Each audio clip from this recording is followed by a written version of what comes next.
ایک نہایت جامع اور خوبصورت دعا، ایک نہایت جامع اور خوبصورت دعا جسے نبی کریم صلی اللہ علیہ وآلہ وسلم نے خاص تاکید کے ساتھ سکھایا۔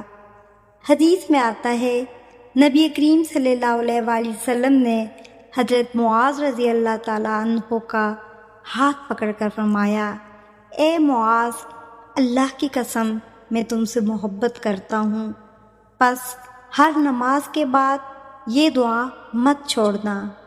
پھر آپ صلی اللہ علیہ وسلم نے یہ دعا پڑھی، اللہم اعنی علی ذکرک و شکرک و حسن عبادتک، اے اللہ میری مدد فرما اپنا ذکر کرنے، شکر کرنے اور خوبصورتی سے عبادت کرنے کے اوپر۔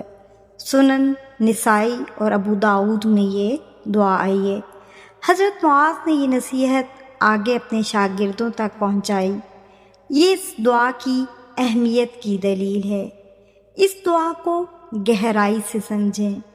رب وہ ہستی ہوتی ہے جو ہمیں پیدا کرنے والی، رزق دینے والی، ہر کام کی تدبیر کرنے والی اور جس کی طرف ہم سب نے لوٹ کر جانا ہے، وہ ہم سب کا سب سے بڑا محسن ہے۔ پھر آئینی یعنی میری مدد فرما، یہ سکھاتا ہے کہ نیکی اور عبادت اللہ کی توفیق سے ممکن ہے۔ اس دعا میں پھر 3 عظیم چیزیں مانگی گئی ہیں۔ سب سے پہلے ذکر، اللہ کی یاد۔ ذکر دل کو غفلت سے نکالتا ہے، اسی لیے اللہ تعالیٰ سورہ نساء کی آیت نمبر 103 میں فرماتے ہیں، اللہ کو یاد کرو کھڑے، بیٹھے اور لیٹے ہوئے۔ اور حدیث میں آتا ہے، اللہ کو یاد کرنے والے اور نہ کرنے والے کی مثال زندہ اور مردہ کی طرح ہے۔ بخاری کی حدیث کا مفہوم ہے۔ ترمذی میں آتا ہے، تمہاری زبان اللہ کے ذکر سے تر رہنی چاہیے۔ ذکر کے فوائد کیا ہیں؟ سب سے پہلے دل کا سکون، پھر بے چینی میں کمی، پھر فرشتوں کا گھیر لینا اور سکینت کا نزول۔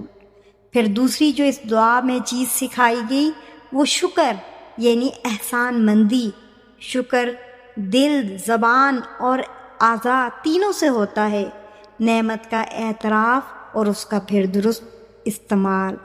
شکر کا خوبصورت مفہوم، دعوت الشکور اس جانور کو کہتے ہیں جو کم چارہ کھا کر زیادہ فائدہ دیتا ہے، یعنی بندہ بھی تھوڑی نعمت پر راضی ہو کر اس کی قدر کرے۔ نبی کریم صلی اللہ علیہ وآلہ وسلم کا طریقہ تھا کہ پسندیدہ چیز دیکھتے تو فرماتے، الحمدللہ الذی بنعمتہ تتم الصالحات، اور تکلیف میں بھی اللہ کی تعریف کرتے۔ اور ہم خوشی میں تو شکر کرتے ہیں مگر آزمائش میں شکر کا تصور بہت کمزور ہے۔ حالانکہ اصل شکر وہی ہوتا ہے جو ہر حال میں ہو۔ قارون کی مثال دیکھیے۔ قارون نے کہا تھا، یہ سب مجھے میرے علم کی وجہ سے ملا ہے، اور یہی وہ ذہنیت ہے جو آج بھی موجود ہے۔ اپنی کامیابی کو اپنی محنت کا نتیجہ سمجھنا، مال و دولت سے عزت بنانا، دوسروں کو دیکھ کر حسرتیں کرنا اور اپنی نعمتوں کو بھول جانا۔ پھر تیسری جو چیز اس دعا میں مانگی گئی وہ حسن عبادت، یعنی خوبصورت عبادت، اخلاص کے ساتھ، سنت کے مطابق، جو اللہ کو پسند آنے والی ہو۔ یہ دعا ہمیں سکھاتی ہے کہ ہم اللہ سے ذکر کی توفیق، شکر کی حقیقت اور بہترین عبادت مانگیں۔ ہر نماز کے بعد یہ دعا ضرور پڑھیں۔ اس دعا کو خود بھی معمول بنائیں اور اپنے بچوں کو بھی اس کی عادت ڈالیں۔